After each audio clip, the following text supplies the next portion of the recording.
Nikon D90 apakah masih layak di tahun 2021?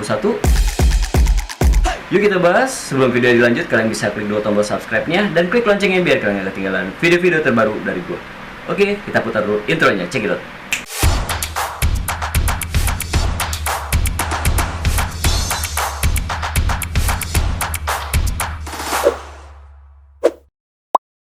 Oke, baik lagi di Farul Aziz Channel.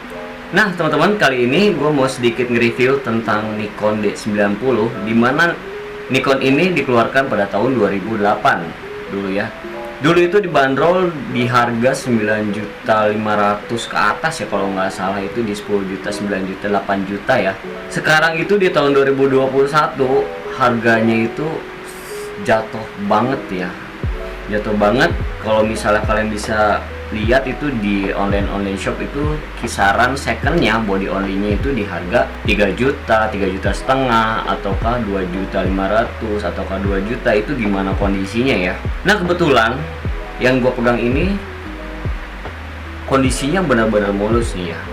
Dari segi fisik dulu ya gue bahasnya. Ini kamera D90 ini yang gue pegang ini dulu itu punya teman gue, dia ngangkat cuma 3 juta ya. Di sini bodinya masih rapat-rapat banget nih, kalian bisa lihat ya dari karet-karetnya, dia nggak ada cacat sedikit pun. Ya walaupun ada mungkin lecet-lecet pemakaian ini ya, pemakaian pribadi gitu ya. Terus juga kamera Nikon D90 ini tuh udah discontinue ya, udah tidak diproduksi. Sekarang itu udah nggak ada produksi lagi, sudah stop banget ya. Jadi nggak ada lagi Nikon D90 diproduksi keluar gitu ya. Nikon D90 ini memiliki body yang menurut gua nggak terlalu besar dan nggak terlalu kecil ya. Hampir sama lah ya sama Canon yang gua bahas kemarin, Canon yang punya gua 7D. Ini agak sedikit kecil, digenggamnya juga enak gitu. Terus juga di sini si Nikon D90 ini udah ada LCD-nya, LCD tambahannya ini di atas, bisa kalian lihat nih. Ini LCD tambahan, jadi kita nggak perlu lihat LCD yang besar ini, kita bisa ngaturnya lihat dari LCD atas ini, ngatur dari ISO, dari shutter gitu ya, dari white balance ini bisa dari atas. Si Nikon D90 ini hanya memiliki 12,3 megapiksel, jadi masih kecil banget gitu ya. Dan resolusi videonya itu hanya HD gitu, di 1280 kali 720 dengan frame per secondnya itu kalau nggak salah ya masih belum bisa slow motion gitu ya, mungkin nggak di bawah 60 deh kalau nggak salah gitu ya. Terus untuk fitur-fitur lainnya mungkin standar sih di dalamnya ya, di menu-menu di dalamnya itu kayak misalnya dari picture stylenya, terus ada white balance ini sama semua, tapi ada di sini itu kelebihannya ada lagi multiple exposure, dimana si kamera ini bisa menangkap 3 foto dalam satu frame gitu ya. Jadi bisa kalian timpah-timpah tuh dalam satu frame, itu bisa nih di Nikon D90 ini. Di Nikon D90 ini hanya memiliki 11 titik fokus ya. Jadi nggak begitu banyak ya titik fokusnya. Terus kelebihan yang lainnya, si Nikon D90 ini memiliki autofocus di bodinya. Jadi kalau misalnya kalian menggunakan lensa-lensa yang murah gitu ya, yang lensa-lensa manual zaman dulu, kalau kalian pasang di Nikon D90 ini bisa jadi auto ya. Bisa jadi auto, di sini ada nih, tinggal di switch gitu ya, dari autofocus ke manual fokus. Jadi kelebihannya tuh ini punya motor fokus di bodinya gitu ya, yang tidak dimiliki oleh Canon gitu ya. Canon itu kebanyakan dia motor autofokusnya itu ada di lensanya. Kalau Nikon itu di D300, kalau soalnya di D90 gitu. Kalau misalnya di D3000 itu kalau nggak salah belum ada ya, cuman di D90, D300, D300S body yang profesional gitu ya. Dulu sih gue pernah di tahun berapa ya, waktu zaman gue kuliah, sebelum gue pakai 7D gue dan 50D gue pernah pakai D90 ini. Itu makanya enak sih kalau misalnya kalian yang suka outdoor gitu ya, suka motret pemandangan gitu ya. Terus juga yang karakter warnanya tuh bener-bener pekat ya, si vivid gitu ya, lebih vivid sih daripada Canon.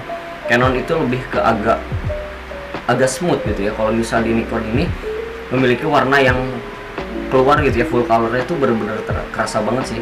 Kalau yang gue pakai dulu D90 itu keluar banget. Dan gue pernah ngerjain project itu ya di film pendek, gue pernah pakai lensa fix, dan satu second kameranya itu pakai Canon.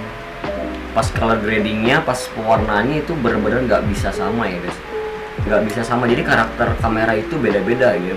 Karakter kamera Nikon itu seperti apa dan kamera Canon itu seperti apa. Kalau misal kalian disamakan mungkin agak susah gitu ya, susah banget sih menurut gua, karena udah gua coba itu dan hasilnya bener-bener jauh gitu dari resolusinya gitu ya. Walaupun di sini juga si D90 masih sensornya APS-C ya, sensor ukuran APS-C, dan sensornya CMOS kalau salah, CMOS. Nah, kalau misalnya di Nikon, yang setahu gue Nikon itu memiliki lensa-lensa yang cukup mahal ya, beda sama Canon gitu ya. Canon lensanya walaupun ini nggak terlalu mahal ya, makanya gue dulu pernah sih sempet pengen pakai Nikon, tapi gue mikir lagi, gue kayaknya agak susah, agak berat juga di lensa-lensanya. Lumayan lah harga-harganya di lensa Nikon itu. Si Nikon D90 ini memiliki kapasitas baterai yang besar ya. Jadi misalnya kalian seharian motret, kalau nggak salah ini masih bisa dipakai 1 hari lah kalian motret, itu masih bisa. Dial-dialnya masih sama kayak DSLR yang lain. Dari dial di sini ada S, aperture gitu ya, terus ada manual itu sama, dan tombol-tombol di belakangnya pun di sini-sininya itu sama Nikon yang lainnya. Terus bisa live view, dan memorinya itu sudah MMC, udah MMC. Kalau misalnya yang Canon gue itu kan compact format ya, jadi gede banget gitu, harganya mahal juga sih.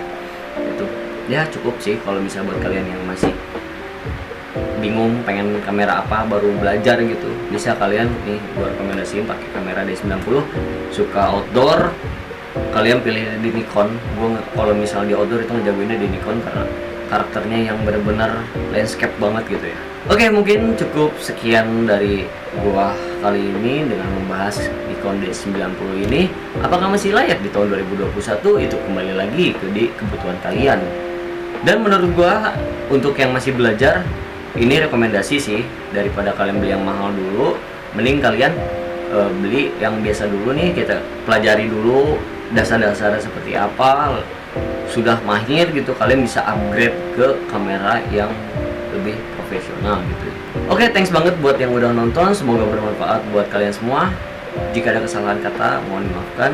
Yang belum subscribe, bisa kalian klik dulu tombol subscribe-nya dan klik loncengnya biar kalian gak ketinggalan video-video terbaru dari gue. Oke, see you next video, bye bye.